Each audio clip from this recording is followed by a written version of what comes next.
The Dallas Cowboys are sitting one pick away from either the smartest move they've made in years, or a decision that's going to haunt their fan base all the way into training camp. The 2026 NFL Draft is finally here. The final mock drafts are dropping like bombs across the internet, and the name circling Dallas right now is one that nobody saw coming just 48 hours ago. Buckle up, because what's about to unfold in Green Bay could change the Cowboys' entire trajectory. If you're as obsessed with Cowboys football as we are and you want every single breaking update the moment it drops, hit that subscribe button right now. This channel is your home for everything Big D, and trust us, you're not going to want to miss a second of what happens tonight. Now, let's set the stage properly, because context here is everything. The ESPN NFL Nation mock draft just dropped, and for those who don't know what that is, it's the annual tradition where every single ESPN beat reporter for every team in the league makes their first round picks for their respective franchises. No trades allowed. Just straight picks. And when you take trades off the table, suddenly the Cowboys situation at pick 12 becomes one of the most fascinating and honestly nerve-wracking spots in the entire first round. Todd Archer, the ESPN beat reporter who covers the Cowboys more closely than anyone in the national media, made his selections. And they are generating serious conversation right now for very good reason. Here's what happened in front of Dallas in this mock before they even got to the podium. At pick number 4, the Tennessee Titans grabbed Shedeur. Wait, let me correct this. The linebacker Siobhan Revel was off the board early.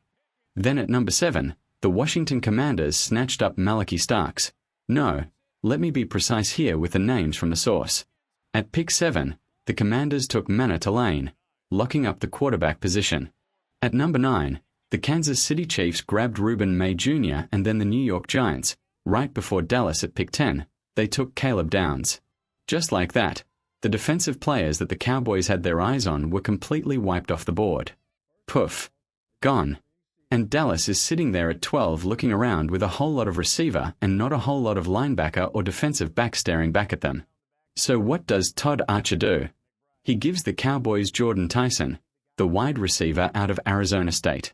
And here's the thing, 48 hours ago, if you had told most Cowboys fans that this was the direction Dallas was heading at pick 12, they would have laughed you out of the room. But now it's not funny anymore. Now it's actually starting to look like a real possibility.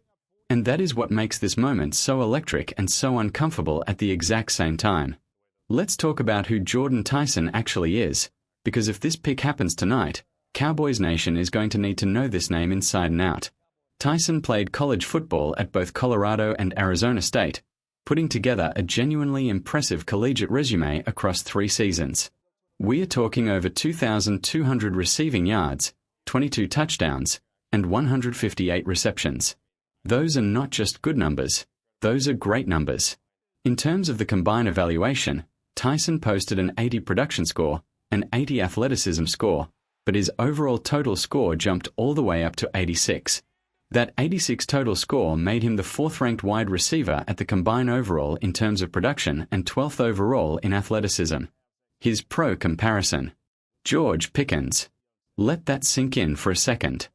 The comp being thrown around for Jordan Tyson is George Pickens, the exact same George Pickens who the Cowboys already have on their roster heading into the season.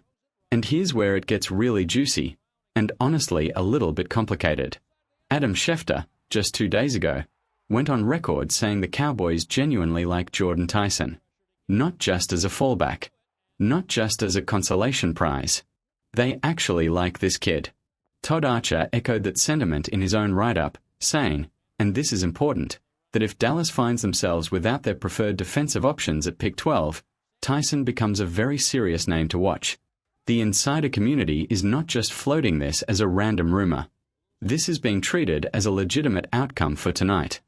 Now here is your question of the day, and I genuinely want you to drop your answer in the comment section below because this debate is going to be raging all night long.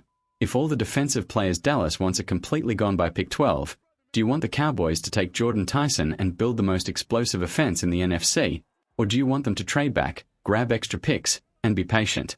Comment right now. Tyson or trade? Let's see where Cowboys Nation stands. Because here is the real tension at the heart of this whole conversation. Jordan Tyson is a good player. Maybe even a great one. The combined numbers back that up. The production backs that up. The pro comp backs that up. But is he the right pick for a Cowboys team that has been bleeding on defense for the last 2 seasons?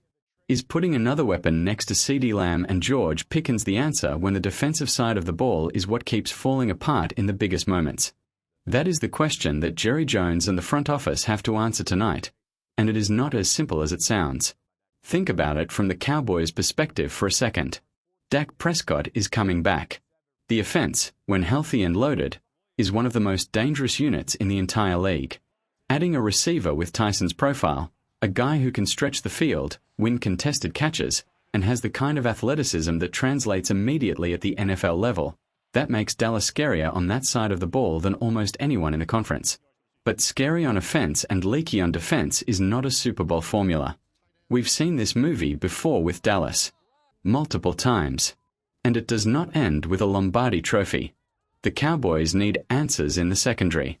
They need answers at edge rusher. They need to fix the problems that have been haunting this defense for years, and taking a wide receiver at 12 does absolutely nothing. Zero, zip, nothing, to solve any of that. Now, there is a counter-argument that deserves to be heard, and it is this. If you truly believe in Todd Archer's analysis and the league-wide chatter that is building around Tyson, maybe the Cowboys are operating on information the rest of us do not have. Maybe they've done the film study, run the metrics, talked to the coaches, and genuinely believe that at this particular moment in the franchise timeline, building around Prescott's weapons is the path forward while addressing defense through free agency, trade, or the later rounds of this very draft. It's not a crazy position. It just requires an enormous amount of trust, and let's be honest, Cowboys fans are running a little low on trust these days. The alternative, of course, is the trade-back option. If Dallas is sitting there at 12 and Tyson is the best player available according to their board but doesn't exactly fit their immediate need, moving back to accumulate more picks, especially getting into the second round, which the Cowboys currently do not have, is an option that makes a lot of organizational sense. Get a second rounder back. Get an extra day 2 dart throw. Let someone who desperately needs a receiver pay you to move up, and then go fill defensive holes with the haul you've built. The Cowboys have done this before, and sometimes it has worked out beautifully. The question is whether the front office has the discipline to pull the trigger on that kind of move when a talent like Tyson is sitting right there on the board. Is this the best use of the 12th overall pick? Is a wide receiver, even a very talented one who draws George Pickens comparisons, the right answer for a team that has been desperately searching for defensive help? Or does the board simply force Dallas's hand tonight and make Tyson the most logical move they can make? These are not easy questions, and there are no objectively right answers here. Now let's move on to the second selection that Todd Archer made in this mock draft, because the Cowboys also had pick number 20, and what happened in front of them there matters just as much to the bigger picture. At pick 15, the Tampa Bay Buccaneers selected Akeem Davis-Gaither, the edge rusher out of Miami. That was a punch to the gut for anyone hoping Dallas could find their pass rusher later in the round. And then at pick 18, Dylan Thaman, the safety out of Oregon, went to the Minnesota Vikings. And listen, there has been a lot of smoke around Dylan Thaman and the Cowboys. A lot of interest. A lot of chatter. But if the reporting is right and the Vikings are grabbing him at 18, the Cowboys at 20 were never going to see him anyway. If Dallas truly wanted Thaman, they would have needed to move up, potentially all the way to 12 or earlier, to guarantee getting him. At 20, he was never available. So Archer's second pick for Dallas at 20 is Colton Hood, the safety out of Tennessee. And before you skip past this name, hear me out, because Hood is genuinely fascinating. Yes, he was only a full-time starter for 1 year. That is the primary concern, and it is a legitimate one. But what a year it was. Hood put together a 79. 2 PFF grade in his first year as a starter. That is elite production for a college safety. He was ranked in the top 100 out of over 900 college safeties evaluated. His coverage grade came in at 83, which ranked 97th out of 879 safeties in college football. And it was not against soft competition. Hood was playing in the SEC, which remains the toughest conference in college football year in and year out. What makes the selection even more intriguing is the connection to new Cowboys defensive coordinator Christian Parker. Archer specifically noted in his write-up that Parker has a proven track record of developing highly drafted defensive backs into legitimate contributors at the NFL level. He pointed to Patrick Surtain too, Quinyon Mitchell, and Cooper DeJean as examples of cornerbacks and safeties that Parker helped maximize in previous stops.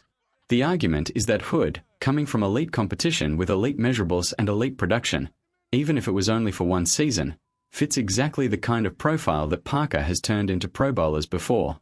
The upside is real. The developmental pathway is real. The concern about the limited sample size is also real, but if you surround him with the right coaching infrastructure, which Dallas appears to have in place, Hood at 20 could be a steal. Think about the full picture here. If both of these picks happen, Tyson at 12 and Hood at 20, the Cowboys walk out of the first round having addressed the offensive skill position and the defensive backfield.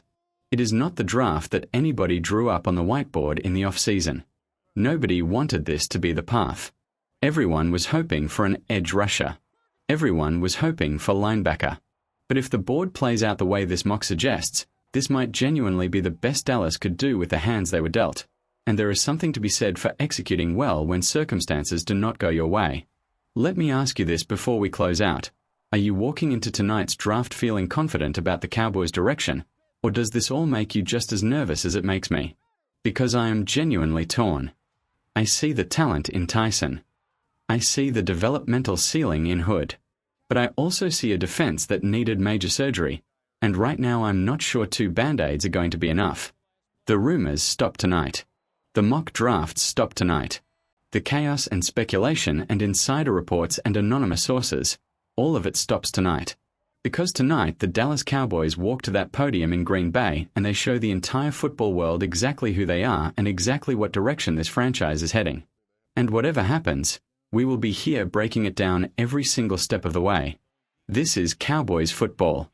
And it is about to get very, very real.